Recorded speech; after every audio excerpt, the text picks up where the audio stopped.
ሰላም ጤና ይስጥልኝ የተወደዳችሁ ተመልካቾቻችን በእያላችሁበት ሰላምታ ይድረሳችሁ። የኤልሮኢ ፕሮግራማችንን ጀምረናል። የምገኘው ካናዳ ቶሮንቶ ነው።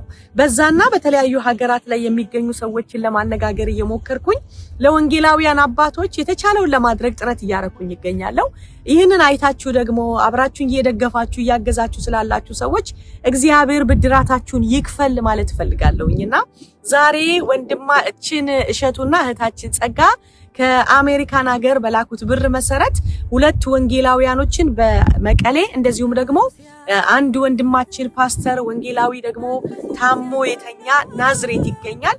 ሁለቱም ጋር ጉዞ አድርጎ መሳይ ከነሱ ጋር ቆይታ አድርጎ ነበረ።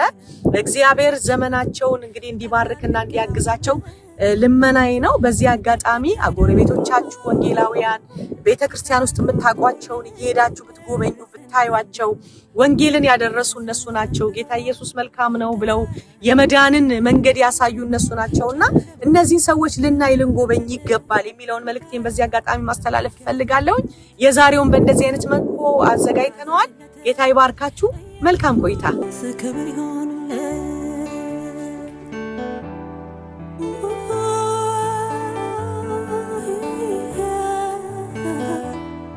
በቃ ጌታ ልጆች ወደ ጎዳና ሊወጡ ነው። እኔ ሰው ከጎዳና ነሳሉ ብዬ እንዴት ልጆች ወደ ጎዳና ይወጣሉ? መጣና በኋላ ሆኖ በድንጋይ ወረወረ። ግን ድንጋይ ወደኛ አልዋለም።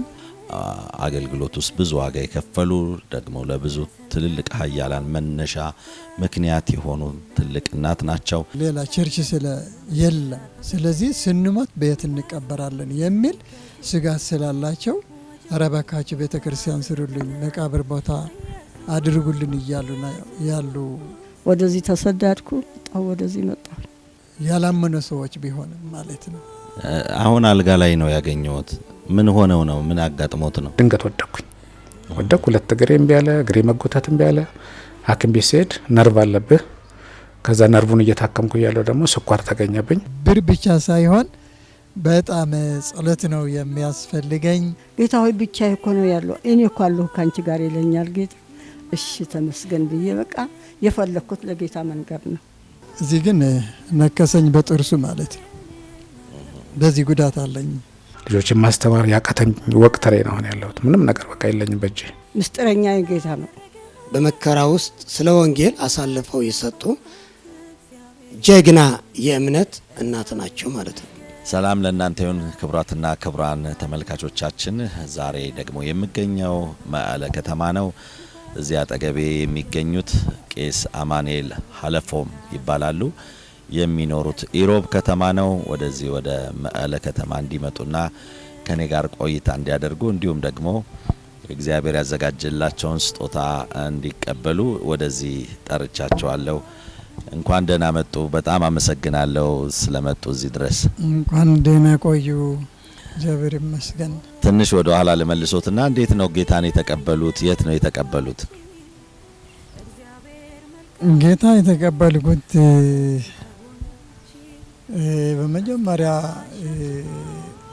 በ82 ዓመተ ምህረት በኦርቶዶክስ ቄስ ሁኜ አገልግሎት ሲጀምር የነፍስ አባት ሆነን ብለው ብዙ ሰዎች ወደኔ መጡና ሲመጡ ደግሞ ንስሐ ሰጠን ሲሉኝ በቃ ከበደኝ። አዲስ ስለሆንኩ ደግሞም ሰው ወደኔ ንስሐ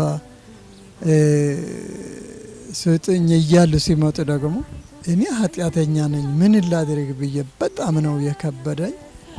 ከዚያ ወደ በረሃ ወጥቼ ኢየሱስ የሚባል አላውቅም ነበርኩ። ግን እግዚአብሔር አምላኬ ሆይ ርዳኝ፣ በቃ ለሰው እንዴት ብዬ ንስሐ እንደሚሰጥ ራሴን ምጣና አሳስበኝ ንገረኝ ብዬ ጾም ጸሎት አደረኩ።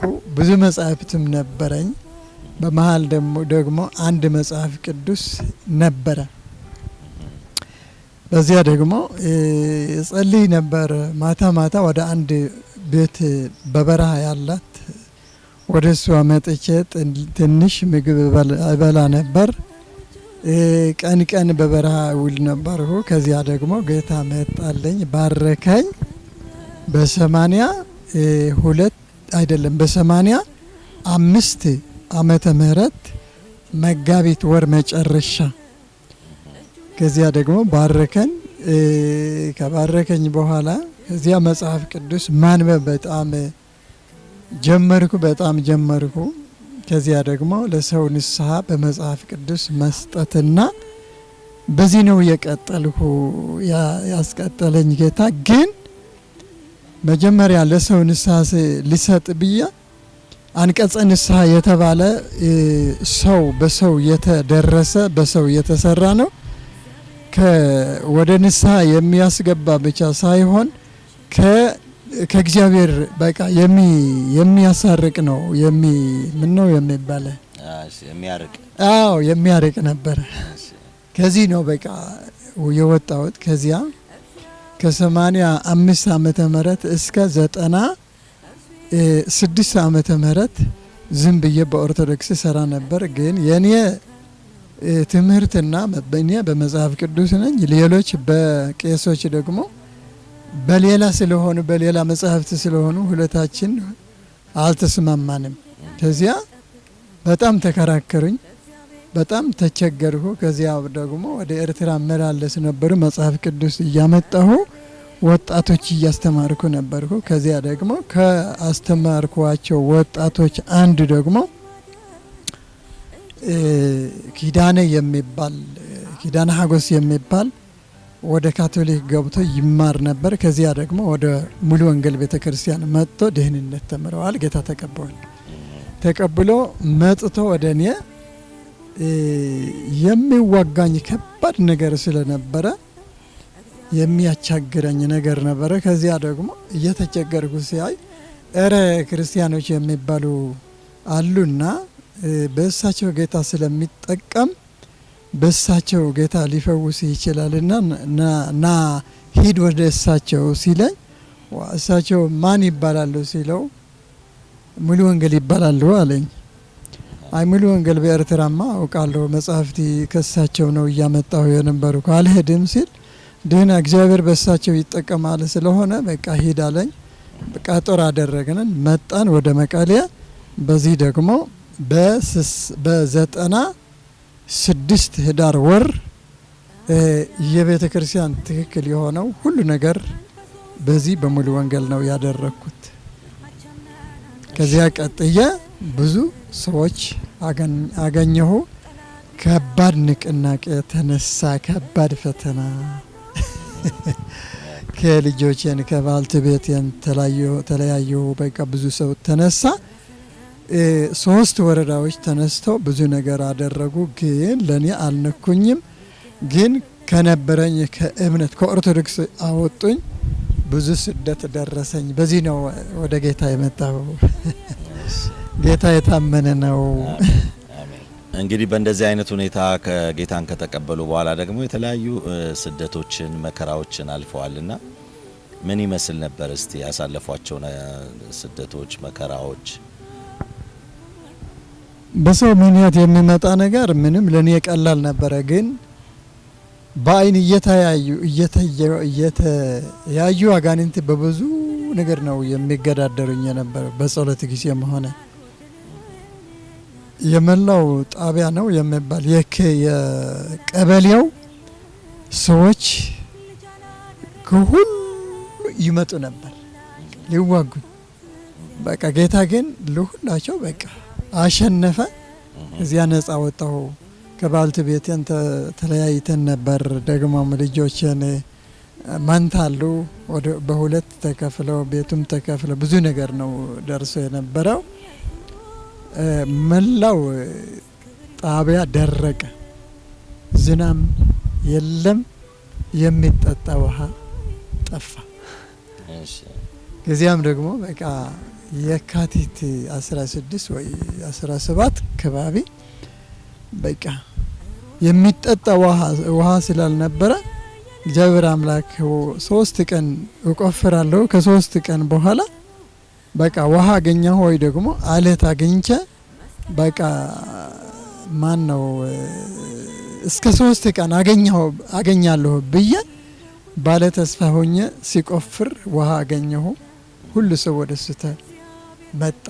የከተማው ሰው አዎ ከተማ አይደለም ትንሽ አሁን ናት ያላት ከተማ ግን ከተማ አልነበረም በአሁኑ ጊዜ በቃ የሁሉ የቀበሌው ህዝብ በሱ ተሰብስቦ ውሃ ጠጣ ከዚያም ደግሞ ሰው እንደምን አደርክ እንደምን ዋልክ አይለኝም ነበር ከዚያም ደግሞ በመጀመሪያ የእግዚአብሔር ሰው ነበር አሁን ደግሞ እግዚአብሔር የሚወደው ሰው ስለሆነ አሁን ውሃ ስለሰጠው ብለው ከዚህ በኋላ ሰላምታና እንደምን አደርክ እንደምን ዋልክ አገኘሁ እግዚአብሔር ይመስገን አሜን ከዛ ውጪ ድብደባ እንደደረሰውበት የተለያዩ መከራዎችን እንዳሳለፉ ሰምቻለሁና ምንድነው ያሳለፉት ነገር በጣም ጥላቻ ስለበዛ አንድ ተጋይ ነው የሚባለው ሊገድለኝ አሰበ በበረሃ ሁሉ ጊዜ ይጠብቀኝ ነበር ግን ጌታ አልሰጠውም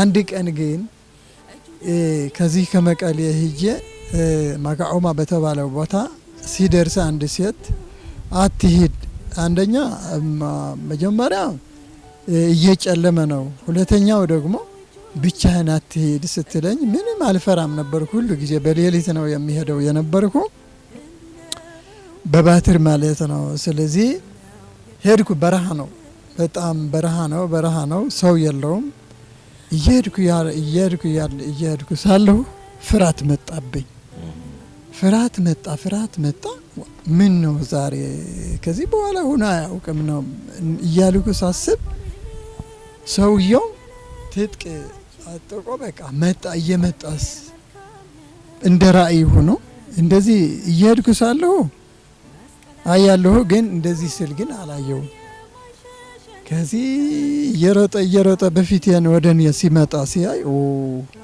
ፍርሃት አዘኝ ከዚያ ደግሞ እንጃ የማይታይ አንድ እንደዚህ አድርጎ ይዞ ወደ ኋላ የሚመልሰኝ አንድ ነገር ነበረ ወደ ኋላ መለሰኝ በበረሃ አንዲት ትንሽ ቤት ነበረች በሷ አደርኩ ሙሉ ሌሊት ግን እየታየኝ አደረ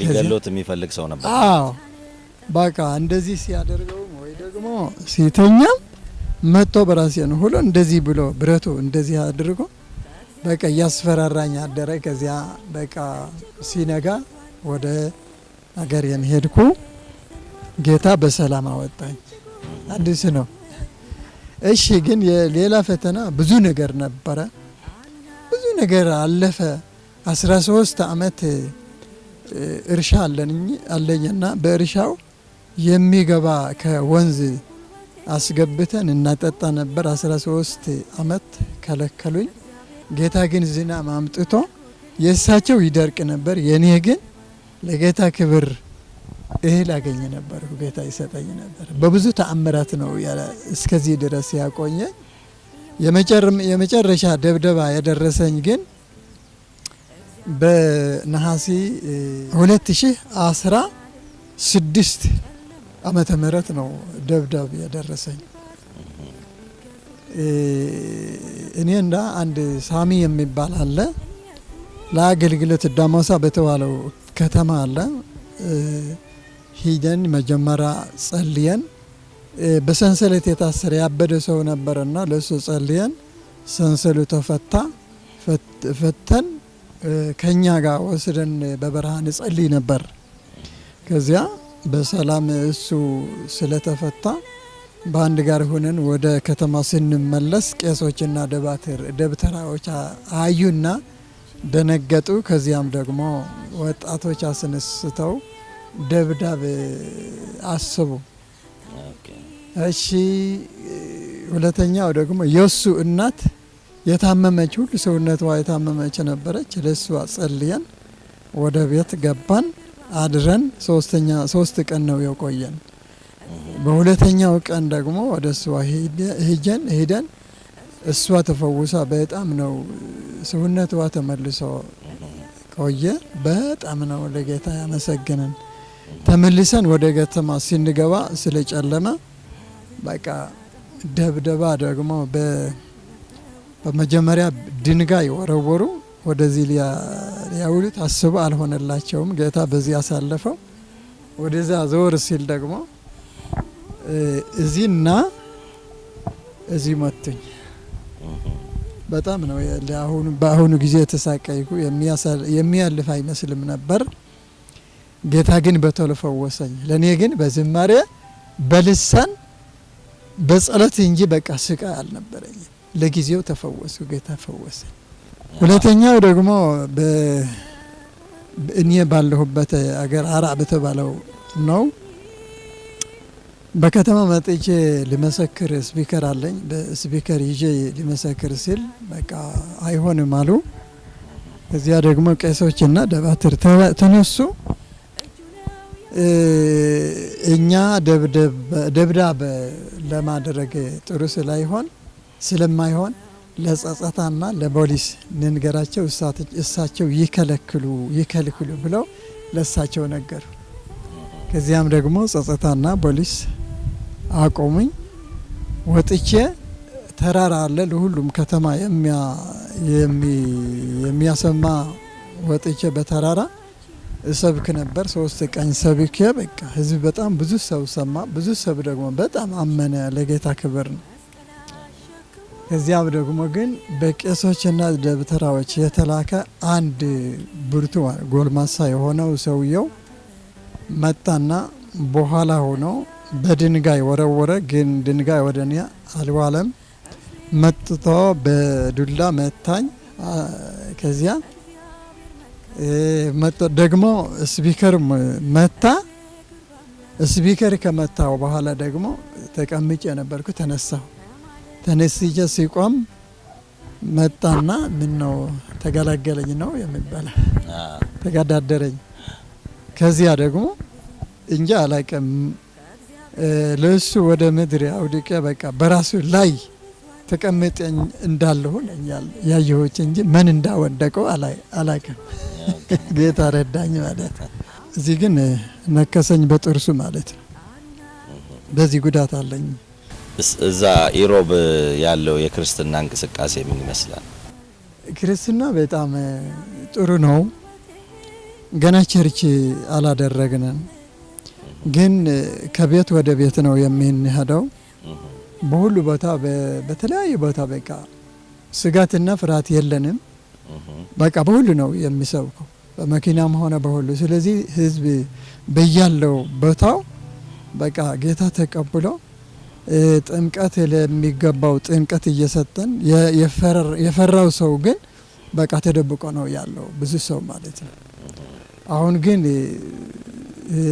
ምን አቤቱታ ብዙ ነገር አድርገን ቦታ ተሰጥተናል። ግን የመቃብርና የቸርች ቦታ ተሰጥተናል። ግን ሁሉ ነገር ስላጠረ አልተሰራም ማለት ነው። ብዙ ሰው ግን እየጠበቀ ነው ቤተክርስቲያን እንዲሆን ማለት ቸርች እንዲደረግ ማለት። ብዙ ኪሎ ሜትር በእግሮት እየሄዱ ወንጌል እንደሚሰብኩ ሰምቻለሁና የት ነው የሚሄዱት? እንደው በእግርስ ምን ያህል ሰዓት ነው እየሄዱ ወንጌል የሚያገለግሉት? እስከ አይጋ የተባለው ሻዕቢያ የያዘው ቦታ እስከዚህ ቦታ ሄዳለሁ በእግሬ ነው። ምን ያህል ሰዓት ነው? 8 ሰዓት ወይ 9 ሰዓት ይወስዳል። በእግሮት እየሄዱ የሚያገለግሉት? አዎ። እስከ አድጋዴ አሬ ሄዳለሁ። አድጋዴ አሬ የተባለው ደግሞ መጨረሻ ነው። ቄስ አማኑኤል እንግዲህ ይህንን ቃለ ምልልስ ስናደርግ የተለያዩ ቅዱሳን እግዚአብሔር የባረካቸው ሰዎች፣ ሸክም ያላቸው ሰዎች ለአባቶች አንድም አባቶች እንግዲህ በተለያየ ሁኔታ ጌታን አገልግለው የደከሙ፣ በተለያየ ሁኔታ ደግሞ አሁን ላይ በጡረታ ያሉ፣ በህመም ላይ ያሉ፣ በአገልግሎት ላይ ሆነው ደግሞ አገልግሎታቸው እንዲቀጥል አገልግሎታቸውን ስኬታማ እንዲያደርጉ እንዲያበረታቱም ጭምር የተለያዩ ቅዱሳን ከጎናችሁም እንዲቆሙ ጭምር በማሰብም ነው ይሄ ፕሮግራም የሚዘጋጅበት አላማና እንግዲህ እርሶ ካሉበት ነገር አንጻር እስቲ ምንድነው ቅዱሳን ከጎናችሁ እንዲቆሙ ያስፈልጋል ብለው የሚሉት ነገር ካለ እሱም ቢነግሩ። በኢሮብ የሆነን ሁላችን በሁለት ቦታ ነው ዳውሃን በተባለው ዋና በወረዳው አንድ ቤተክርስቲያን አንድ ቸርች ነው የሚያስፈልገን። እኔ ባለሁበት ደግሞ በቀበሌው ቦታ አግኝተናል። ግን ማን ነው ማቴሪያል ስላጠረ በቃ አልተሰራም። ስለዚህ ሰው ደግሞ መጀመሪያ የቸርች ነው እየፈለገ ያለው። በጣም ቸርች ከተገኘ ሁላችን እንገባለን እናመናለን የሚል ሀሳብ ነው ያላቸው። ለምን ስንል ግን በከባቢ ቤተክርስቲያን ሌላ ቸርች ስለ የለም። ስለዚህ ስንሞት በየት እንቀበራለን የሚል ስጋት ስላላቸው ረበካችሁ ቤተክርስቲያን ስሩልኝ፣ መቃብር ቦታ አድርጉልን እያሉ ያሉ ያላመኑ ሰዎች ቢሆንም ማለት ነው። ስለዚህ ቸርች ለመስራት ከተቻለ ከተገኘ ማለት እንፈልጋለን የሚል ነው። እንግዲህ ቄስ አማኑኤል እርስዎ በሚያገለግሉበት ስፍራ ላይ እግዚአብሔር እንዲረዳዎት አገልግሎቶት ስኬታማ እንዲሆን እንዲሁም ደግሞ የሚያስፈልጎትም ነገር ካለ ደግሞ ያንን እንደው በጥቂቱ ለማሟላት ጸጋና እሸቱ ከሲያትል አሜሪካ ነው በእህታችን ኤደን አማካይነት እንግዲህ ከላኩት ብር ውስጥ 40,000 ብር ለእርስዎ እንሰጦታለን። ይሄንን እንግዲህ ለአገልግሎቶት ለቤተሰቡ በሚያስፈልጎት ረገድ ያለውን ነገር እንዲሸፍኑ ይሄንን ስጦታ አበርክተውሎታል። እንግዲህ ጸጋና እሸቱ ባልና ሚስት ናቸው። ጥቂት ስጦታ ነው ግን እንደው ለጊዜው ላለው ነገር ትንሽ መሸፈን የሚቻል ከሆነ ብለው ያበረከቱት አስተዋጽኦ ነው። ይሄንን 40,000 ብር ይቀበሉኛል። እሺ ይሄንን የሰጣችሁት እህታችን ጸጋና እንዲሁም ወንድማችን እሸቱ ከአሜሪካን ሲያትል እግዚአብሔር አምላክ ይባርካችሁ። ይሄ ለእርሶ በረከት ነው። እግዚአብሔር ይሄንን መነሻ በማድረግ በብዙ ጥፍ ለቸርቹም ለእርሶም ለአካባቢውም ለታመሙትም ሁሉ በሚያስፈልገው ሁሉ እግዚአብሔር በብዙ እጥፍ እንዲባርኮት እየተመኘውኝ እየጸለይኩኝ እንግዲህ ይህን ስጦታ አበረክቱልዎታለሁ። እርሶ ደግሞ ወንድማችንን እሸቱንና ባለቤቱን ይባርካሉ፣ እህታችንን ሜደን ይባርካሉ፣ የበረከት ቃል ይናገራሉ ማለት ነው። እግዚአብሔር አምላክ ይባርኮት። ተቀብያለሁ። ከሚቀበል የሚሰጥ ማን ነው ይባረካል የሚል ነው። ብሩ አሁን በተለ ነው የሚጠፋው፣ ግን የሰጠች እጅ ግን የተባረከች ሁሉ ጊዜ የተባረከች ስለምትኖር እግዚአብሔር ይባርካችሁ። ተቀብያለሁ። በነፍስና በስጋ በረከት ይሁንላችሁ። እግዚአብሔር ይባርካችሁ። ተቀብያለሁ። ለእናንተ ደግሞ ጸጋ ያብዛላችሁ። ፓስተር ካላዩም ይሁን በእውነት እሱ ነው በሱ ነው ጌታ ያጋናኘን። ከአንተ ጋም ይሁን ከእሳቸው ጋም ይሁን ይመስለኛል። እግዚአብሔር ይባርካችሁ ለሁላችሁ። ለእናንተም ደግሞ እግዚአብሔር ይባርካችሁ። ተቀብያለሁ። እሺ ክቡራትና ክቡራን እንግዲህ ከቄስ አማኑኤል ከኢሮብ መጥተው እዚህ መቀለ ከተማ ያደረግነው ቆይታ ይህንን ይመስል ነበረ። እግዚአብሔር አምላክ በነገር ሁሉ የተባረከ ይሁን። ይህንን ደግሞ ስጦታ የሰጣችሁን የወንድማችን እሸቱ ቤተሰቦችን በሙሉ ጌታ ኢየሱስ ክርስቶስ አብዝቶ ይባርካችሁ ለማለት እንወዳለን። ቀሪ ስጦታችሁን ደግሞ ለሌሎችም ወገኖች በማካፈል እንግዲህ እናደርሳለን ማለት ነው። የእግዚአብሔር ባርኮት፣ የእግዚአብሔር ሰላም፣ የእግዚአብሔር ፍቅር፣ የእግዚአብሔር ቸርነት ለእናንተና ለቤተሰቦቻችሁ ለምትኖሩበት ስፍራ ከተማ ሁሉ ይሁን። ተባረኩ። እናመሰግናለን። አንድ ቃል በጣም በብዙ ተግዳሮች ነኝ ያለው ከተወለድኩ አመት ጀምሮ እስከዚህ ድረስ ሰይጣን በጣም ነው በብዙ አይነት ነው የሚገዳደረኝ። ግን ለወንጌል በኃይል እንድነሳ ጌታ እንዲያስነሳኝ በቃ እንድትጸልዩልኝ ብር ብቻ ሳይሆን በጣም ጸሎት ነው የሚያስፈልገኝ። እግዚአብሔር ይባርካችሁ። ተባረኩ። እግዚአብሔር ይባርኮት። አመሰግናለሁ በጣም አሜን። እግዚአብሔር መልካም ነው አለ ከጎናችን፣ መስቀል አሸክሞን የማይሸሸን ጌታ ታሪክ ይለውጣል ቋጠሮ የፈታ እግዚአብሔር መልካም ነው መቼ ንቀን እርሱ የቅርብ አምላክ ነው ያጠናናል እግዚአብሔር መልካም ነው መቼ ንቀን እርሱ የቅርብ አምላክ ነው ይጎበኛል ሻሎም ሻሎም ቅዱሳን የእግዚአብሔር ቤተሰቦች እንደምን ሰነበታችሁልን አሁንም በመቀለ ከተማ ያለን ቆይታ ይቀጥላል አሁን ደግሞ የምንገኘው በማማ የሻረክ ከበደ ቤት ውስጥ ነው ማማ የሻረክ ከበደ ከ50 ዓመታት በላይ ጌታን ያገለገሉ በእድሜያቸው ደግሞ ወደ 88 ዓመት የእድሜ ባለጸጋ ናቸው በጣም ብዙ በጌታ አገልግሎት ውስጥ ብዙ ዋጋ የከፈሉ ደግሞ ለብዙ ትልልቅ ኃያላን መነሻ ምክንያት የሆኑ ትልቅ እናት ናቸው በወንጌል ዋጋ ከመክፈል ባሻገር ደግሞ ያበረከቱት ትልቅ አስተዋጽኦም አለ ስለዚህ ከሳቸው ጋር ቆይታ አደርጋለሁ ስላገኘሁት በጣም ደስ ብሎኛል እንዴት ኖት ሁሉ ሰላም ነው ደህና ነኝ ጌታ ይመስገን ጥሩ ጌታ ጥሩ አለኝ ደህና ነኝ ጌታ ይመስገን ጌታ ብዙ እየሰራልኝ ነው አብዛኛው በጸሎት ነው የሚያገለግለው ምንም አዎ ድሮውን ከድሮኝ በጸሎት ነው የሚያገለግለው እግዚአብሔር ያሳየኝ ወደ ጸሎት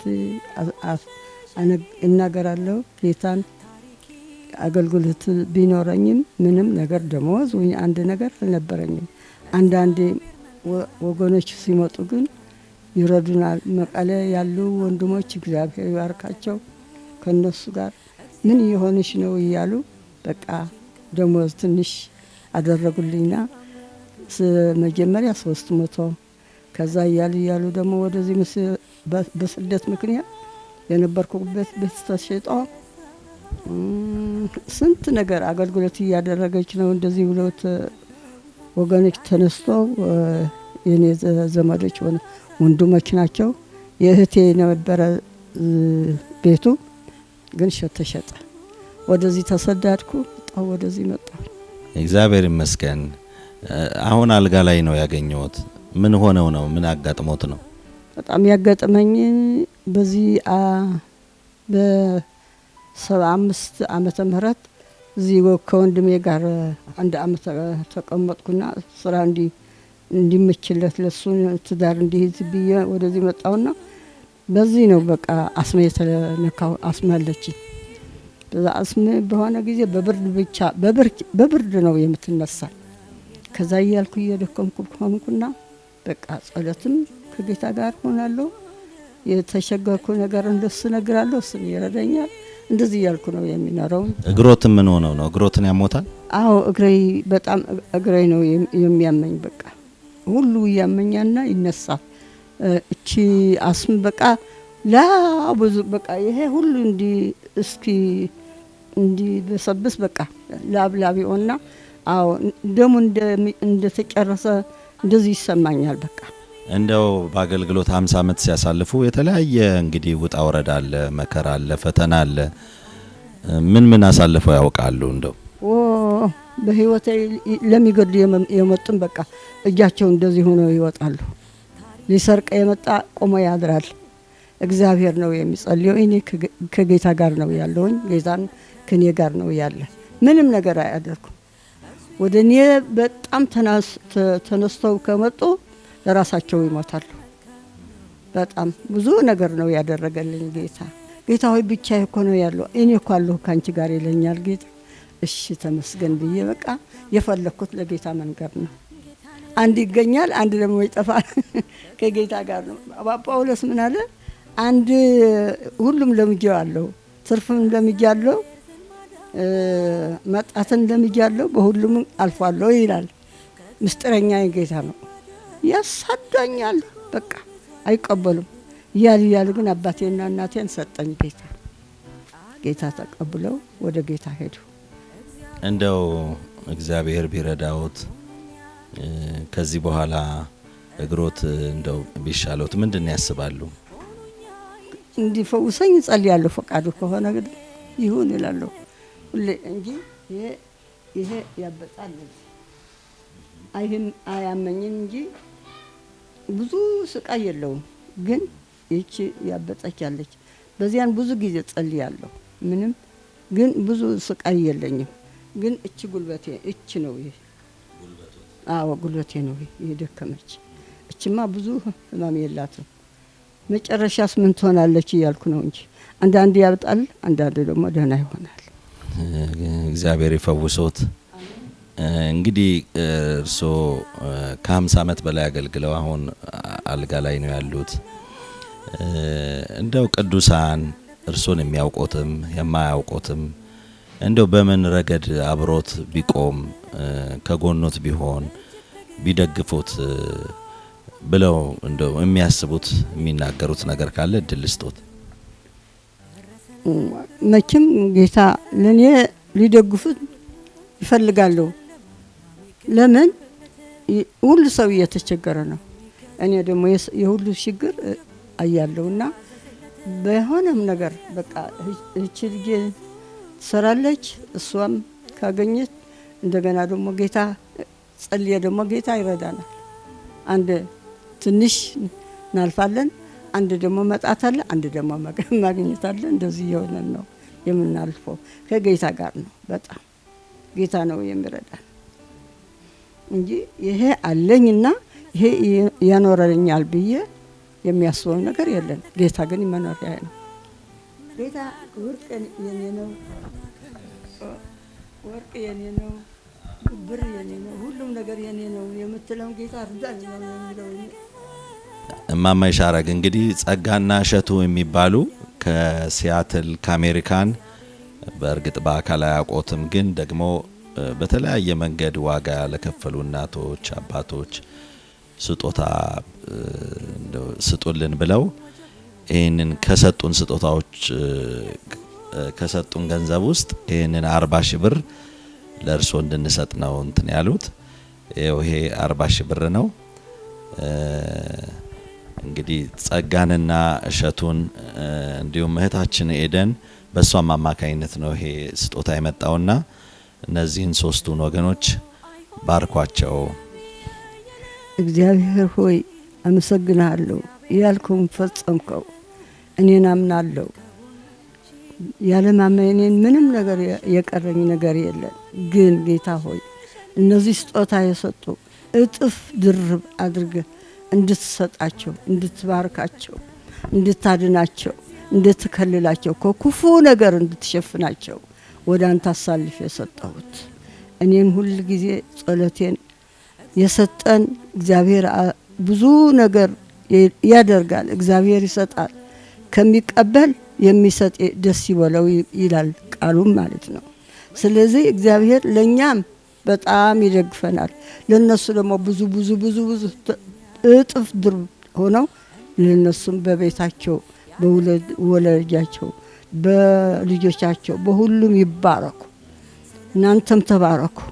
እግዚአብሔር የሚሰጣቸው እግዚአብሔር የሚልካቸው ድምጹም አይራቃቸው።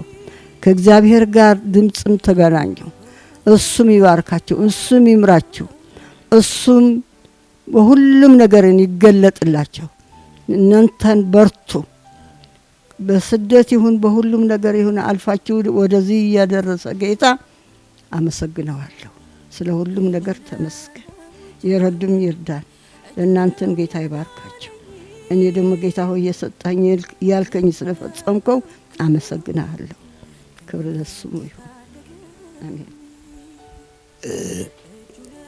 እግዚአብሔር አምላክ የተመሰገነ ይሁን። ሁላችሁም የእግዚአብሔር ሰላምና ጸጋ ይብዛላችሁ። እግዚአብሔር ይባርካችሁ ማለት ፈልጋለሁ። ማማ ይሻረግ ማማዬ እንኳን ደስ በለኪ። እግዚአብሔር ሰናይ እግዚአብሔር ነትዝገበርኪዮ ጽቦ መንፈሳዊ ቃልስን እምነትን ጽንዓትን አምላኽ እስራኤል ኣብ ዘመኑ ዓቢ ነገር ገይረልኪ ትዝክርየ እንድሕር ኮንክስ ሓደ መዓልቲ ዝገበርኪዮ ቴሌቪዥን ክዝንተኢ ዓለም ድማ ክፈልጠኢ ንበረኸት ድማ ክገብረኪ ይብለክ ነይረ ማለት እዩ። ስለዚ ማማ ይሻረግ ማለት ገና ትግራይ ውስጥ ክርስቲያን ሳይኖር ቢኖሩም ጥቂቶች እያሉ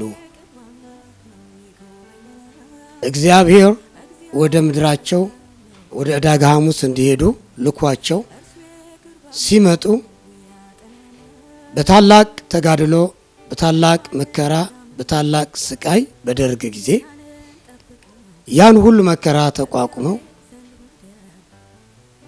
እግዚአብሔር በምድሪቷ ላይ በጾምና በጸሎት በወንጌል በመታመን እጅግ ዋጋ የከፈሉና ሕይወታቸው በአደጋ በመከራ ውስጥ ስለ ወንጌል አሳልፈው የሰጡ ጀግና የእምነት እናት ናቸው ማለት ነው። ክብራትና ክብራን እንግዲህ ከማማ የሻረክ ከበደ ጋር ያደረግነው ቆይታ ይህንን ይመስል ነበረ። ይህንን ስጦታ የሰጣችሁ ወገኖቼን በሙሉ እግዚአብሔር አምላክ አብዝቶ ይባርካችሁ። በብዙ በተትረፈረፈ በረከት ወደ እናንተ ይምጣ። እህቴን ኤደንንም ጨምሮ ማለት ነው። እንግዲህ የዛሬው ቆይታችን ይህንን ይመስል ነበር። አብራችሁን ስለነበራችሁ ጌታ ኢየሱስ ክርስቶስ አብዝቶ ይባርካችሁ። ሰላም ቆዩ። እዚህ ያነሳህ ጌታ አንተ ብሩክ አምላክ ነህና አመሰግናለሁ። እንደዚህ የሚያስቡ አንተን እንድታስባቸው በጸጋህን እንድትመራቸው በፍቅርህን እንድትመራቸው በምህረትን እንድትመራቸው ጌታ ሆይ ያንተ መሪነት ያስፈልጋልና ከነሱ ጋር ከሱ ጋር ከራሳቸው ጋር ከአገልግሎታቸው ጋር ከመቆማቸው ጋር ሁነ ጌታ ሆይ ከነሱ ጋር እንድትሆን እኔም እጸልያለሁ አምናለሁ። ከአገልጋዮችን ቆመህ እግዚአብሔር ሆይ ወደዚህ ሲሉ ወደ እነሱ ያልክ ወደዚህ ሲሉ ደግሞ እንደዚህ ያልክ ጌታ ሆይ በጸጋ ከበህ የምትመራቸው አገልጋዮች እንደዚህ አንስተ ጌታ ሆይ እንድታቆማቸው በጣም ጉያቸው እንዲበዛ ፍሬያቸው እንዲበዛ አገልግሎታቸው እንዲበዛ አባቴ ሆይ አንተ እንድትባርካቸው ወደ አንተ አሳልፈ እሰጥሃለሁ። እኔ ደግሞ ጌታ ሆይ ሁሌ ከነሱ ጋር እንዲጸልይ ጌታ ሆይ ኃይል አንተ ስለምታሳስበኝ ጌታ ሆይ ወደ አንተ ህይወቴን እሰጣለሁ። መቼ ንቀር እርሱ የቅርብ አምላክ ነው ይጎበኛል። እግዚአብሔር አይቶ ማይዘም ይላል፣ መከራን ያስረሳል፣ ሐዘንን ያጠፋል። እንዳለፈ ውሃ ያደርገውና ሁሉን አሳልፎ ሰላሙን ይሞላል።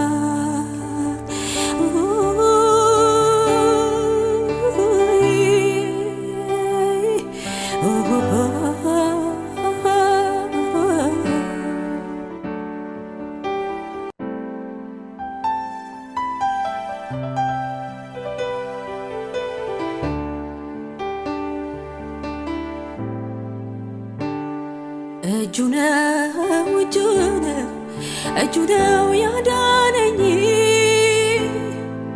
ክንዱ ነው። ሻሎም ቅዱሳን፣ ሰላም ለእናንተ ይሁን። ዛሬ ደግሞ ወደ አዳማ ተጉዘን ከፓስተር ግርማ ኃይሉ ጋር ቆይታ እናደርጋለን። የምንገኘው ፓስተር ግርማ ኃይሉ ቤት ውስጥ ነው። ፓስተር ግርማ ኃይሉ ለረጅም ጊዜ ጌታን ያገለገለ እንዲሁም በተለይ ደግሞ የጎዳና ልጆችን ወደ ጌታ በማምጣት ከተለያዩ እስራቶች፣ ሱሶች ነፃ እንዲወጡ በማድረግ በዚች በአዳማ ከተማ ላይ ትልቅ ተጽዕኖን የፈጠረ ትልቅ ስራን ሲሰራ የቆየ ነው። ዛሬ ደግሞ ሕክምና ላይ የሚገኙ የእግዚአብሔር ሰው ነው። ስለዚህ ከሱ ጋር ቆይታ እናደርጋለን። አብራችሁ እንድትቆዩ በአክብሮት ጋብዛለሁ። ፓስተር ግርማ እንዴት ነህ?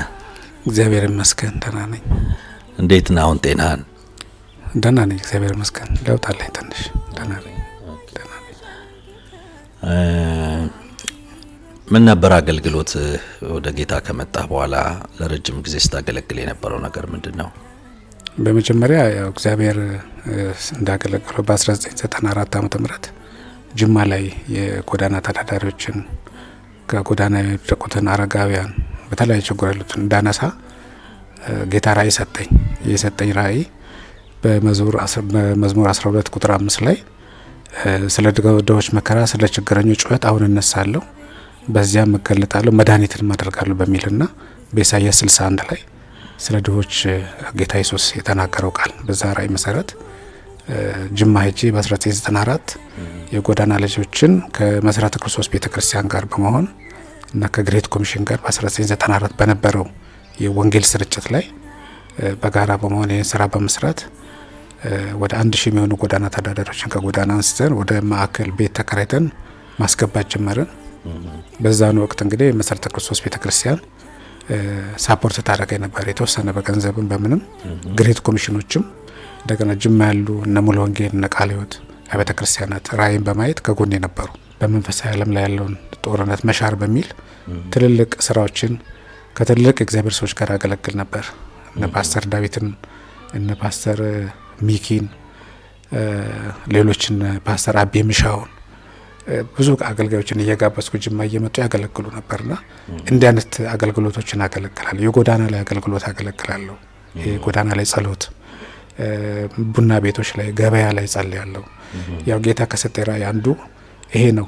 ከተማይቱ ላይ ያለውን እርግማን መስበር፣ ሰዎችን ነጻ ማውጣት እና ትልልቅ አገልግሎቶችን አገለግል ነበር። ሌላውን ይስሐቅ ደግሞ በተለያዩ የገጠሮች አካባቢ እየሄድክ ታገለግል እንደነበር አውቃለሁና የዛ የነበር አገልግሎት ምን ይመስል ነበር? በተለይ ገጠር ላይ አሁን በዚህ በዲላ ገደብ አካባቢ ላይ ባለፈው ከ2 ዓመት በፊት ዶክተር አብይ ሄደው ድጋፍ አድርገው ከመጡ በኋላ በጦርነቱ ጊዜ እኔ በዛን ጊዜ 6 ግሩፖች ነበር የሄድነው እርዳታ ይዘን ወደ 2 ሚሊዮን ብር አካባቢ ድጋፍ ይዘን ነው። እዛ አካባቢ የወደቁ ህጻናቶችን ሰብስበን ከአንድ ቤተክርስቲያን ጋር አያይዘን እነሱንም አገልግለን ከአንድ ቤተክርስቲያን ጋርም ኮንፈረንስ አዘጋጅቼ ነበር። እነዛ ልጆች ሰፖርት ለማድረግ አልባሳት፣ የተለያዩ ነገሮችን ይዤ ነው የሄድኩት እና የተወሰነ 1 አመት ምናምን ከተመላለስኩ በኋላ ያው አቅም ስላልነበረ አልቀጠልኩም እና ገጠር ላይ ብዙ ሰራለሁ። እንደገና እዚህ ሶዶሬ አካባቢ 2 ቀበሌ ገበሬ ማህበር አለ። እዛ ላይ ወደ 515 ህጻናት አሉ ኦርፋን። እነሱም በየአመቱ የደብተር ድጋፍ፣ አልባሳት ድጋፍ እናደርጋለን። አሁን 1 አመት ነው ከተቋረጠ እና በየአመቱ ይህን ስራ እንሰራለን። አዳማ ከተማ ውስጥም እንደዚሁ በተለያዩ ቀበሌዎች እንሰራለን። ከጎዳና ውጪ HIV ላይ እናቶች ላይ እንደዚህ ሰፊ ስራ ነው የምንሰራው እና በዚህም በዚህ በቅርቡ ድርጅታችን በ2016 የዲፕሎም ተሸላሚ ሆነናል። ከአቢሲኒያ ሽልማት አዋርድ ተሰጥቶናል ባለፈውና ከማህበራዊ ጉዳይ ቢሮም ሰርቲፊኬት ተሰጥቶናል። የማበረታቻ ጎዳና ልጆችን በማብቃት ካሉት ድርጅቶች በተሻለ እንትን ፐርፎርማንስ አላቸው ተብሎ ሰርቲፊኬቶች ሰጥተውናል በዚህ ባለፈው አመት ማለት ነውና ያው ተግዳሮቶች እያሉም ግን እግዚአብሔር ወንጌልን በመስራት ሰፊ ስራዎችን ሰርተናል። ጌታ ረድቶን በጌታ ጸጋ ማለት ነው። ይሄን ሰራ ነበር እስካሁን። አሁን ላይ ግን እንግዲህ ከወርልድ ባንክ ከሚባል ድርጅት ከመንግስት ጋር ነበር ከመንግስት ጋር ተፈራርመን ስንሰራ ነበር። ወደ 1000 የሚሆኑ ጎዳና ተዳዳሪዎች ጅማ ላይ 40 ልጆች፣ አዳማ ላይ በተለያየ ጊዜ ጨረታ እየተወዳደረን እያሸነፈን ልጆቹን ወደ ማዕከል እናስገባና እንሸኛለን ወደ የሀገራቸው።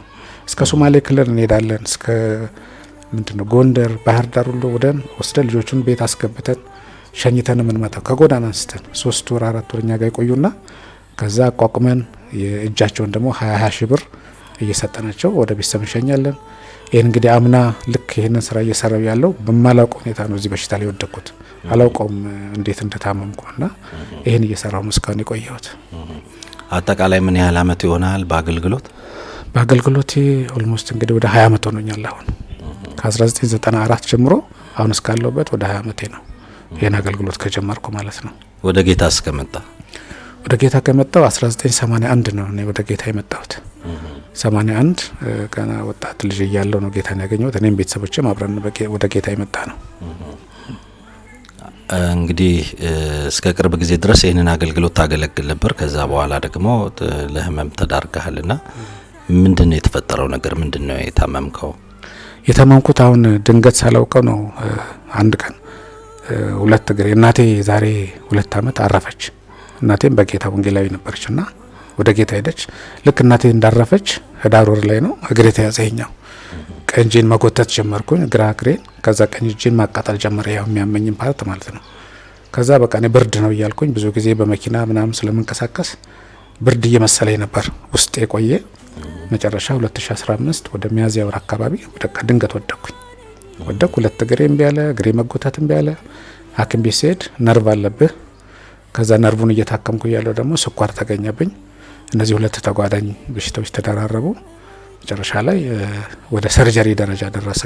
ሰርጀሪ ወደ መሰራት ደረጃ ደርሷል ሲባል እንግዲህ ሌላ እንደገና ድንጋጤ የፈጠረ ውስጤ። ቢሆንም ግን መድኃኒቶችን ወስዳለሁ፣ ታከማለሁ። እስካሁን እንግዲህ መድኃኒት እየገዛው ነው። 2000 3000 ነው መድኃኒቱ ራሱ ውድ ነው። አንዳንዱ መድኃኒት አይገኝም እና በዛ ሁኔታ ስራውን ያለውትና አሁን መጨረሻ ላይ ውጭ ደመታከም አለብኝ የሚል ሰመሪ ተጻፈልኝ ከሁለቱም ሆስፒታል ከመንግስትም ከግልም ሆስፒታል ተጽፎልኝ በዚህ ሁኔታ ላይ ነው ያለሁት። ናም በጣም ነው የሚያመኝ። ሁለት እግሬና አንድ ግራ እግሬ ነበር። አሁን ለቀኙ ዞራል። እንደገና ወገቤን እንደገና ጭንቅላቴ ውስጥና ሌሊት ላይ አልተኛም። አሁን ይሄ መጮህ የለው ድምጽ ይጮሃል ጭንቅላቴ ውስጥና እንግዲህ አላቆም ምክንያቱም መድኃኒት ወስዳለሁ ምን እላለሁ። ላብ ከፍተኛ ደግሞ ላብ አለው እና እንደዛ አይነት ኬዝ ውስጥ ነው ያለሁት። ውጭ ሀገር ሄደ መታከም እንዳለብህ ተነግሮሃልና ምንድነው የሚያስፈልግ ከበጀት አንፃር ሌሎችም ነገሮች ካሉ እስቲ ስቱን ንገረን። ከበጀት አንፃር እንግዲህ ምንም ነገር የለኝ በአሁኑ ሰዓት ገንዘብ የለኝም። ሰርጀሪ ለመሰራት እንግዲህ ገንዘብ የተተመነ ገንዘብ እንኳን ባይነገረኝም ብዙዎች እንደማየው እንግዲህ የኔ አይነት ኬዝ ያለባቸው በርግጥ ብዙ አላቅም። ሌሎቹ ግን ብዙ ብር እንደሚያስፈልጋቸው አውቃለሁ እና በአሁኑ ሰዓት እኔ ምንም ነገር የለኝም እጄ ላይ። ድርጅቱም ፈንድ የለውም። ቤቴ ራሱ ያለበት ቤትም ሁኔታ ልጆቼን ማስተዳደር ልጆቼን ማስተማር ያቃተኝ ወቅት ላይ ነው ያለሁት። ምንም ነገር በቃ የለኝም በእጄ። ከዛ አንፃር ሕክምና እንግዲህ መታከም ያለብኝ ያው ወገኖችን እግዚአብሔር ካስነሳለኝ እግዚአብሔር ከረዳኝ ሰዎችን ልብ ከነካ ወገኖች እንዲያሳክሙኝ ነው እና ወደ አገልግሎቴም ብመለስ ወደ ራእይም ብመለስ ድኜ ተሽሎኝ ጌታ የሰጠኝ ራእይ መጨረስ አለብኝ ብዬ አስባለሁና የጌታ ፈቃድ ቢሆን ወደዛ ውስጥ በገባ ብዬ አስባለሁ። ምን ያህል ቤተሰብ ነው ያለ? አሁን 4 ልጆች አሉኝ። ባለቤቴና እኔና 6 ነን። አንደኛው ልጄ አሁን በዚህኛው አመት አለማያ ዩኒቨርሲቲ ሄዷል። 12ኛ ክፍል ውጤት አምጥቶ በዚህ አለማያ ሄዷል ባለፈው። እዛ ነው የሚማረው። 3 እዚህ ነው ያሉት ከኔ ጋር። አንድ ሴትና 2 ወንድ እኔ ጋር አሉ። እዚህ በምንድን ነው እየተዳደራችሁ ያላችሁት? ምንም የለንም። በቃ ጓደኞቼ ከተለያየ ቦታ እያዋጡልኝ አሁን እንዳልኩ ድርጅቶች አሉ ስለኔ የሚያውቁን። አሁን ለምሳሌ ሲሲአርዲ የሚባል ታቆኑ ቃሊቲ ያለው የዛ አባል ነን። እዛ ሜምበሮች ለጥፈው ነበር ፌስቡክ ላይ ምንድነው ኢሜል ላይ እርዱት ብለው ብዙ እንትን ብለዋል። ግን ብዙም እንደዚህ የሚያጠግብ ነገር ይረዱኛል። 2000 3000 እንደዚህ ይልኩልኛል። ያንን እንግዲህ ልጆቼን አሁን የትምህርት ቤት ከፍያ አተን ባለፈው በቃ ማውራት ነው ዝም ያልኩት እና ልጆቼ ከትምህርት ቤት እስኪባረሩ ድረስ እና ሞራላቸው እስኪነካ ድረስ ደርሻለሁና ያው ጌታ እንግዲህ መልካም ነው። አሁን አይማሩም? አሁን ቀጥለዋል። በዚህ ወር እንግዲህ 1 ወር እንደምንም ተከፍሎላቸዋል። ቀጣይ ደግሞ እግዚአብሔር ነው የሚያውቀው። የኛን ወር እንደምንም ከፍለናል። ያው እንግዲህ ቤት ክራይ ባለ ሁሉ ነገር በቃ አጨናናቂ ነው። እንዲህ ብለህ የምታወራው ነገር አይደለም ሰው ያው ጌታ ካልደረሰልህ ሁሉ ነገር ያው ይከብዳል። እዚህ ሰፈር እንኳን ከመጣንኛ እኔና ባለቤቴ እዚህ ጋር ህፃን ልጅ አገኘን ሜዳ ላይ አዋራ ሲያቦንና ባለቤቴ ምንም አለቀሰች ልጁን አይተን እና አይማርም። በኋላ ልጁን ወስደን ፋሚሊ ስንጠይቅ እኛ ማስተማር አቅቶን ነው አሉ። እኛ የለንም ሰው እንግዲህ እንደዛች ሴት ከጉርልቷ እንደሰጠች ሴት አይነት እኛ በቃ ከልጆቻችን ላይ ይቀርና እስኪ ይሄ ልጅ እንደው ሄደን ትምህርት ቤት ለምን ስንል እዚህ ትምህርት ቤት ስንሄድ እናስተምረዋለን ልጁን አሉ። በቃ በነፃ ልጁን ተቀበለው ሊያስተምሩልን ቃል ገቡልን። እስከዚህ ድረስ ነው ውስጣችን ያለው ራእይ። እኔም ባለቤቴም ተመሳሳይ ነገር ነው ያለውና እንዲህ አይነት ስራዎችን ብንሰራ ትምህርት ቤት ላይ መስራት እንፈልጋለን። ድሆች ላይ በጣም መስራት እንፈልጋለንና እኔ እንዲህ ያመመኝ እንኳን ሁሌ ሌሊት ህልሜም አልተቋረጠም። ውስጤ አያልቅም። ያ ራእይ እስካሁን ድረስ ውስጥ የሚቃጠለው እነዚህን ሰዎች እግዚአብሔር ወዳለላቸው ቦታ ማድረስ ነው። የኔ ትልቁ ህልሜ እሱ ነው። ይህን እንግዲህ ወገኖች እንደዚህ ራእይ ያላቸው ቅዱሳን ይህን ሰምተው ከጎኔ ቢቆሙ አብረን ብናገለግል ጌታን ስራ ዘመኑ አጭር ነው። ጌታ መምጫ ደርሷል፣ በደጅ ነው ያለው እና በአጭር እድሜ ውስጥ ትልቁን የእግዚአብሔርን ስራ ሰርተን ጌታን አገልግለን ማለፍ ነው የምፈልገው። ይሄ ነው የኔ ትልቁ ህልሜ ይሄ ነው። አሁን በትምህርት ላይ ያሉ ስንት ልጆች ናቸው ያሉ? ምንድነው ምን ያህልስ ነው ክፍያ የሚያስፈልጋቸው? የኔ ልጆች አሁን ያሉት እነዚህ 3ቱ ናቸው። እያንዳንዳቸው 2300 ነው የወር ክፍያቸው። የ3ቱ ወደ 10000 ብር ነው አጠቃላይ። ከዚህ እንግዲህ አሁን ያለንበት ቦታ ራቅ ያለ ነው፣ ትምህርት ቤቱ ይርቃል። ከዚህ እንግዲህ ባጃጅ ኮንትራት ይዘንላቸው ነው ያንን መክፈል ሁሉ ያቃተን። አንዳንዴ በእግራቸው ነው የሚሄዱት እና እነሱ አሁን ወደ 10000 ብር በወር ያስፈልጋቸዋል ከነ ባጃጁ ከነ ትምህርት ቤቱ።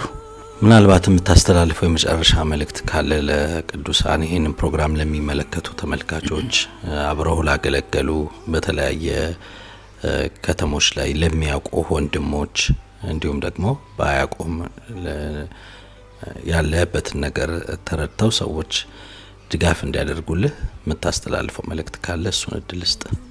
ኦኬ አሁን የማስተላልፈው እንግዲህ በተለይ በጅማ የኛ ድርጅት ይታወቃል ለረጅም ዓመት ሳምራዊ ፍቅር አገልግሎት በሚል ጎዳና ላይ ትልቁ ስራ ሲሰራ ብቸኛ የነበረው ድርጅት የኛ ነው እና ብዙዎችን ወደ ወንጌል በማምጣት ብዙዎችን ወደ እግዚአብሔር መንግስት በማምጣት ትልቅ ስራ እግዚአብሔር በእኛ ሰርቷል። እኛ አልሰራንም፣ የሰራው እሱ ነው። ከዚህ አንፃር የሚያቆኝ ብዙ ጅማ ላይ ያሉ ቤተ ክርስቲያናት ቅዱሳን ከጅማም አልፎ እንግዲህ እዚህ አዳማ ዙሪያ ላይ አሁን በማገለግለው አገልግሎት የሚያቆኝ አቤተ ክርስቲያናት አሉ። ኢቭን ከድጋፍ ደብዳቤ ሁሉ ከነሱ አጽፍ ያለው አንድ ጊዜ ከቸርች ደብዳቤ አጽፌ አገልግሎቴን ሳፖርት እንዲያደርጉኝና ከዚህ አንፃር ከጎኔ እንዲቆሙ ራእይን እንዲደግፉ እንዲደርሱልኝ ነው ፈጥነው እንዲደርሱልኝ እና ያው ወንድም ነኝ። ወንድም ሲወድቅ እንግዲህ ማንሳት ወንጌልም ነው።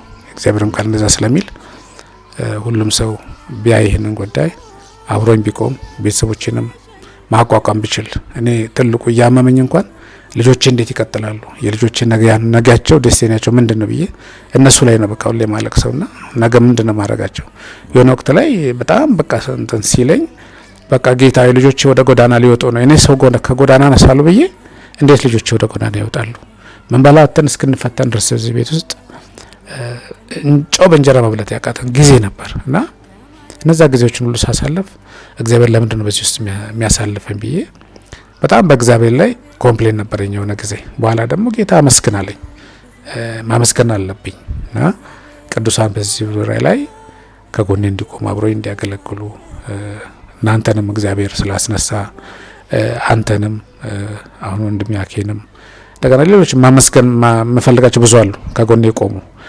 ለምሳሌ ድሮ ነገር ራዩን ሲጀምር እነ ዶክተር የኔ የአይን ስፔሻሊስት አሁን ውጭ ነው ያለው የመሰረተ ክርስቶስ ቤተክርስቲያንን አባላት አገልጋዮችን እንደገና እኔ ጋር ሲያገለግሉ የነበሩትን በቦርድነት ሲያገለግሉ የነበሩትን ትልልቅ ሰዎች እነ ጅማ ዩኒቨርሲቲ ፕሬዝዳንት የነበረና አቶ ኮራጡ ሸኔ እነ ዶክተር ነጻነት ብዙ ናቸው።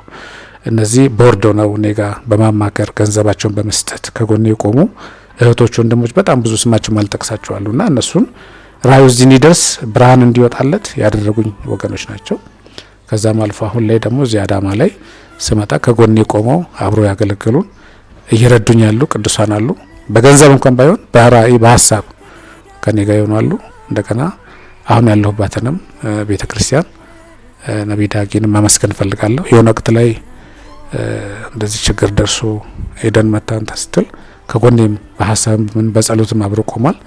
እነሱም ማመስገን ፈልጋለሁ እና መጨረሻ ላይ እንግዲህ አንተን በጣም አመሰግናለሁ ለዚህ ተሰጠ ሰምተ እዚህ ተስራርተ በመጣት አልጠበቅኩም እኔ በእውነት አልጠበቅኩምና ዛሬ ነው ጌታ ቤት ይመጣን ያልኩት በቃ ድል ፈንታይ እግዚአብሔር ነው ዛሬ ጌታ ነው ተራምደ የመጣው በየጌታ እንደመጣ ነው ማስበው ምክንያቱም ጌታ በድንገት ይመጣል እና አንድ ጊዜ ያገለገልኩ አገልግሎት ትዝ ይለኛል ማካዶስ ቸርች ድንገት ጌታ ይመጣል ያልከው ቃል ሁሌ ውስጥ ያለና ሉቃስ ላይ ያለው ቃል ዘካርያስ በጣም ተራ ሲያጠን መልአክ መጥቶ አስደነገጠውና ድንገት መጥቶ መልእክት ነገረው። ያ መልእክት የዛሬ ዓመት ወንድ ልጅ ትወልዳለህ ያለውና እግዚአብሔር አንዳንዴ ድንገት ይመጣል። እኛ ጠብቄዋለሁ ጌታን በጣም እና መጨረሻ ላይ ግን ጌታ እንደሚመጣ ነግሮኛል።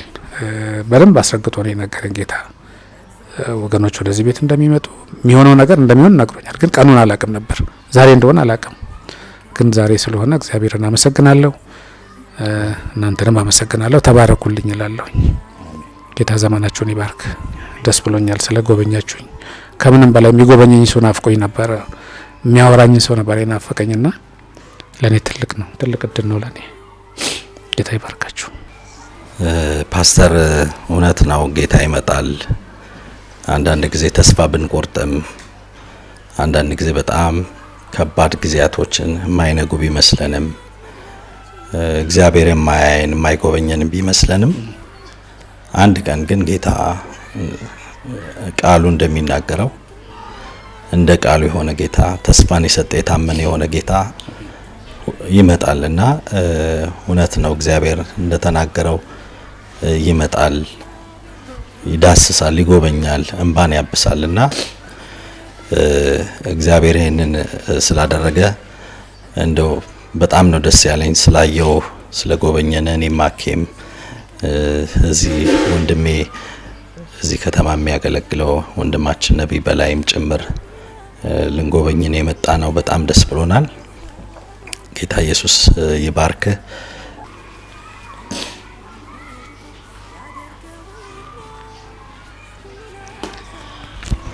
ስጦታ ጸጋና እሸቱ የሚባሉ ቤተሰቦች ከሲያትል ከአሜሪካን ማለት ነው የላኩት ስጦታ ነው። ካንተ ጋር ለሶስተኛ ሰው ስንሰጥ ነው። ሁለቱ በመቀሌ ከተማ አግኝተናቸው ስጦታውን ሰጥተናቸዋል። ይሄ ደግሞ ላንተ የተዘጋጀ ስጦታ ነው። እነሱ ከላኩት ውስጥ ላንተ እንድንሰጥህ በእህታችን ኤደን ኃይሉ አማካይነት የተዘጋጀ ነውና እንግዲህ ይሄ 40 ሺህ ብር ነው። ለአንዳንድ ነገሮች እንደው ቤት ውስጥ ለጎደለ ነገር መድኃኒት ቢያስፈልግ መድኃኒት መግዣ የሚሆን ነገር ብለን እንግዲህ በእነዚህ ቤተሰቦች አማካይነት የተበረከተ ስጦታ ነው። 40 ሺህ ብር ነው። እንግዲህ እግዚአብሔር ይሄንን የበረከት ጅማሬ ያርግልህ እና ይሄ ነው እንግዲህ ይሄንን ስጦታ ለሰጡ ለወንድማችን እሸቱ ቤተሰቦች እንዲሁም ለፓስተር ኤደን የምታስተላልፈው መልእክት ባርኮትም ካለ እሱን እንድትባረክ እድሉ ልስጥ። እሺ፣ እግዚአብሔር ዘመናችሁን ይባርክ። ፓስተር ኤደንንም ይሄንን ገንዘብ ለላኩልኝ ሰዎች ለችግረኛና ለምስኪን የሚያስብ ምስጉን ነው እግዚአብሔር በበሽታው ጊዜ መኝታውን ያነጥፍለታል ይላልና መዝሙር 41 ላይ እግዚአብሔር እንደዚህ አይነት ሰዎችን ለምድራችን ስላስነሳ የወደቁትን እንድታይ በተለይ ፓስተር ኤደንን እግዚአብሔር አስነስቷት ይህን አገልግሎት ለማገልገል እንግዲህ ሁለተኛ ጊዜዋ ነው ከጎኔ ስትቆም። ከዚህም በፊትም በነበረን ችግር ሮጣ ደርሳ ከነበረን ችግር አድናኛለችና ይቅርታ። አሁንም ደግሞ ይህንን ስላደረገች እሷን ልጆቿን እግዚአብሔር ይባርክ፣ ዘመኗ ይባረክ። ለብዙ ለወደቁ ሰዎች እንድትነሳ ምክንያት ሆናለችና እግዚአብሔር የዘመኑ ባለራዕይ ያርጓታል። እግዚአብሔር ዘመኗን ይባርክ። ይህን ገንዘብ ደግሞ የሰጡትን እነዚህን ሁለት ወገኖችንም እግዚአብሔር ቤታቸውን፣ ትዳራቸውን፣ ልጆቻቸውን ይባርክ፣ ስራቸውን ይባርክ፣ አገልግሎታቸውን ይባርክ። ከዚህ በበለጠ ለብዙ ትውልድ የሚቆረሱ ሰዎች ይሁኑ። ዘመናቸው የተባረከ ይሁን። እኛና የተባል ባይኖቻቸው እነሱን ደግሞ እግዚአብሔር ከሰማይ ከአርያም ያያቸው። ጉድለታቸውን ጌታ አይቶ ይክፈላቸው። ብድራት የሚከፍል እግዚአብሔር ነው፣ ሰው ብድራት አይከፍልም። እኔ ብድራት መክፈል አልችልም። ከኔ የሚወጣው ቃል የበረከት ቃል ነው። እግዚአብሔር ዘመናቸውን ይባርክ። አንተንም እግዚአብሔር ዘመንን ይባርክ። ምክንያቱም ይህንን ጉዳይ ሰምተ ስራዬ ብለ አገልግሎት ብለ መታልና አንተንም ቤትንም ልጆችንም ትዳርንም እግዚአብሔር ዘመንን ይባርክላለሁ። በዚህ ሚዲያ ላይ ብዙ ትልቅ ስራ ባንተ እግዚአብሔር እየሰራ ነው። ቀጥሎም ደግሞ እግዚአብሔር ዘመንን ያስፋው፣ እድሜን ያስፋው። ትልቅ ሰው ሁን። በቃ እንደ አብርሃም በዘመን ሁሉ እንደ አብርሃም በቃ እንደተባለለት ቃል ሆነ ነው የምታልፈው። እንደዚሁ አታልፈም። እግዚአብሔር ዘመንን ይባርክ። ልጆች በቃ በለመለመ መስክ ይደጉልህ። በቃ ያስካሰብከው በላይ ያርግልህ እግዚአብሔር። ምክንያቱም እኔን እዚህ ጋር አሳርፈኛል። ዛሬ ለኔ ትልቅ ረፍት ነው እና እግዚአብሔር ያሳርፋችሁ። ይሄን ለማለት ነው። ተባረኩልኝ። እንግዲህ ክቡራትና ክቡራን ተመልካቾቻችን ዛሬ ቆይታችን በፓስተር ግርማ ቤት ይህንን ይመስል ነበረ። ይህንን ስጦታ እንግዲህ ያበረከታችሁትን ጸጋንና እሸቱን ጌታ ኢየሱስ ክርስቶስ አብዝቶ ይባርካችሁ ለማለት እወዳለሁ። እዚህ ቤት ውስጥ ትልቅ ታሪክን ሰርቷል እግዚአብሔር። በመቀሌም በነበረኝ ቆይታ ውስጥ ስጦታ የሰጠናቸው ሰዎች የተናገሩትን እንግዲህ ተከታትላችኋልና ባለቀ ሰዓት፣ በተቆረጠ ሰዓት፣ በባዶነት ተስፋ በመቁረጥ ደግሞም እግዚአብሔርን ተስፋ በማድረግ በነበሩበት ጊዜ ውስጥ እግዚአብሔር በእናንተ አማካይነት ስለደረሰላቸው ለእግዚአብሔር መታዘዝ ስለሆነላችሁ ለእግዚአብሔር ባሪያዎች መቆረስ ስለሆነላችሁ ጌታ ኢየሱስ ክርስቶስ አብዝቶ ይባርካችሁ ለማለት እወዳለሁ። ኤዲንም ጨምሮ ማለት ነው። እንግዲህ እግዚአብሔር በዚህ ቤት ውስጥ ይህንን ታሪክ ስለሰራ ይህንን ስጦታ እግዚአብሔር ራሱ ስላደረገ ክብሩን ሁሉ እግዚአብሔር ውሰድ። የዛሬውን እንግዲህ ቆይታችንን በዚሁ ፈጽመናል። በሚቀጥለው ጊዜ እስከምንገናኝ ድረስ ጌታ ኢየሱስ ክርስቶስ አብዝቶ ይባርካችሁ። ተባረኩ።